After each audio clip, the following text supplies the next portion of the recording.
The FBI has added Wilver Villegas Palomino to its 10 most wanted fugitives list.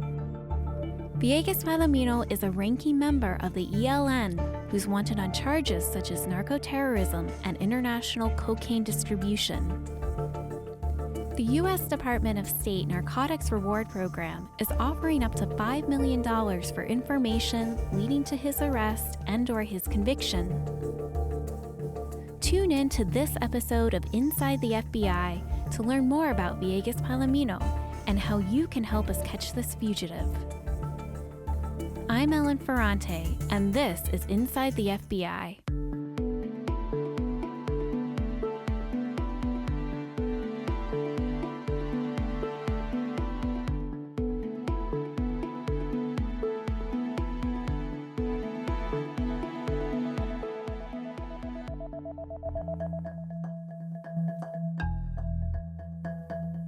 The National Liberation Army, or Ejército de Liberación Nacional, known as the ELN, is a transnational criminal organization and foreign terrorist organization. Top 10 fugitive Wilver Villegas Palomino directs the ELN Northeastern Warfront, which is one of 6 regional ELN warfronts that controls the Catatumbo area of Colombia and Venezuela. The ELN Northeastern Warfront oversees multiple laboratories that collectively produce an estimated 200 tons of cocaine annually that are transported worldwide. Here's FBI Special Agent Gil Lopez, Assistant Legal Attaché in Bogota, Colombia. Wilver Villegas Palomino, also known as Carlos El Puerco, the Hawk. He's the chief of the drug trafficking operations for the ELN Northeastern Warfront.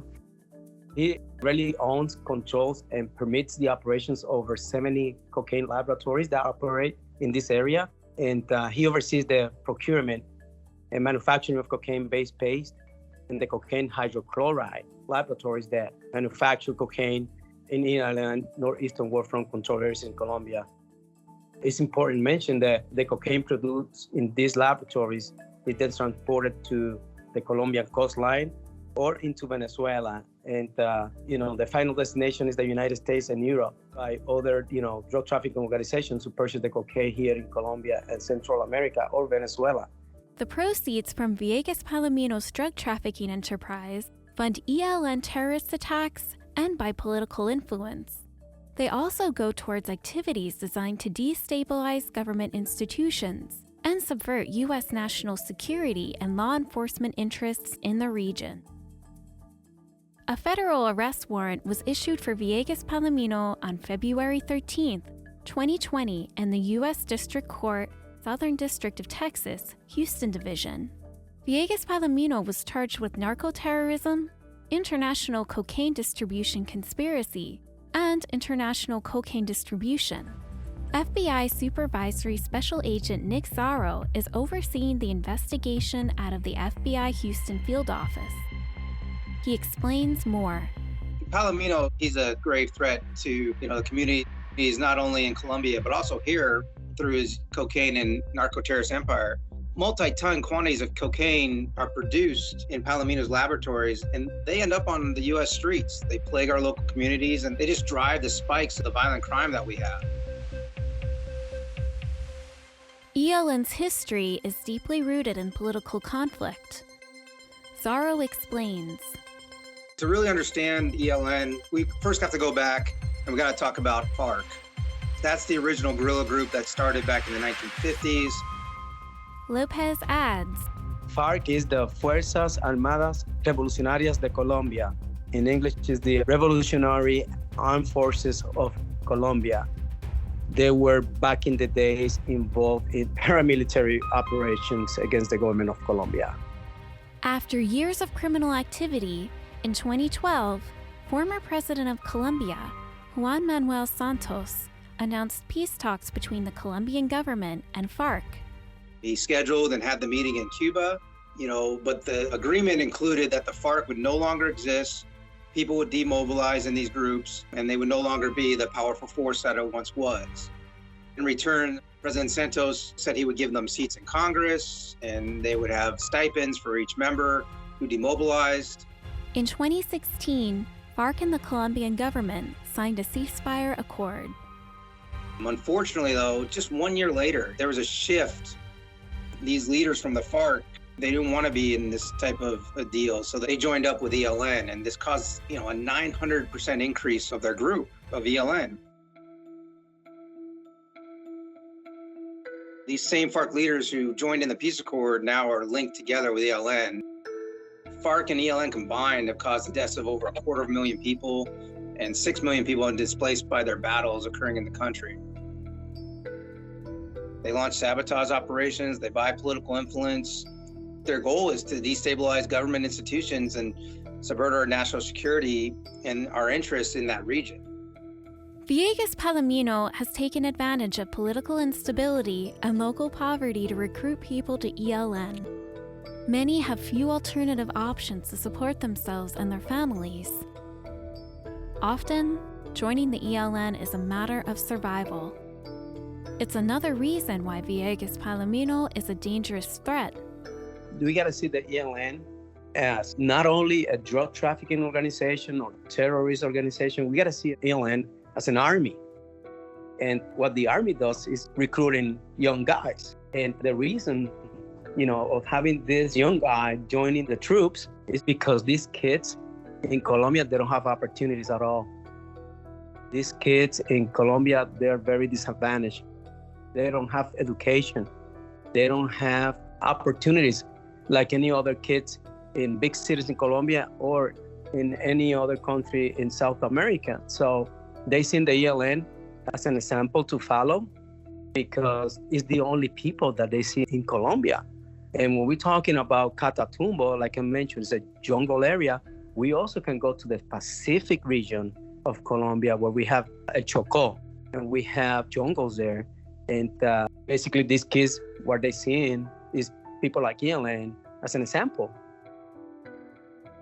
When Villegas Palomino took place in this organization and when he was in control of the Northeastern War Front, this organization was receiving more money from drug trafficking than the organization had ever received in the whole history. So what I'm trying to say is that the production of cocaine in his time has been the most remarkable in Colombia since they started. So that's how much influences and control Villegas Palomino has over the region, over the farmers, over the kids, over the government, and with his organizations.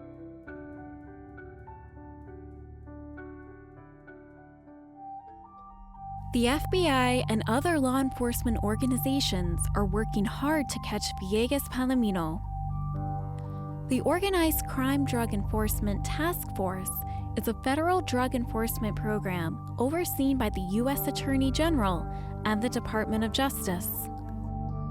The task force has named Villegas Palomino a Consolidated Priority Organization target. This label is reserved for those involved in the most significant international drug trafficking operations affecting the United States. He has a lot of control in the area, and he's well connected through his network in the criminal organization, but also in criminal organizations across Colombia that facilitates everything for him. But eventually working with the local heroes and the military and other organizations, we're going to be able to identify where he's at with the ultimate goal to capture him. Villegas Palomino is 41 years old and has black hair and brown eyes. He is between 5 feet 7 inches and 5 feet 9 inches tall and weighs about 190 pounds. He is a Colombian national and speaks Spanish. Aliases include Carlos El Puerco, or Carlos the Hog, El Puerco, Wilver Villegas, and Wilver Palomino.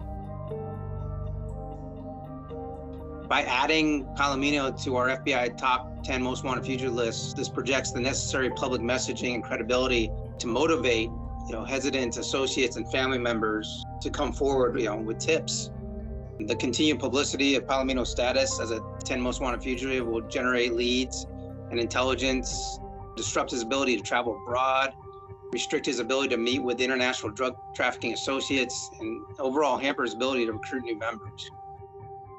If you have any information concerning Villegas Palomino, please contact the FBI via WhatsApp at 281-630-0330. Please note that WhatsApp is neither a government-operated nor government-controlled platform. You may also contact your local FBI office, the nearest American embassy or consulate, or you can submit a tip online at tips.fbi.gov. This has been another production of Inside the FBI. You can follow us on your favorite podcast player, including Spotify, Apple Podcasts, or Google Podcasts. You can also subscribe to email alerts about new episodes at fbi.gov/podcasts. I'm Ellen Ferrante from the FBI's Office of Public Affairs. Thanks for tuning in.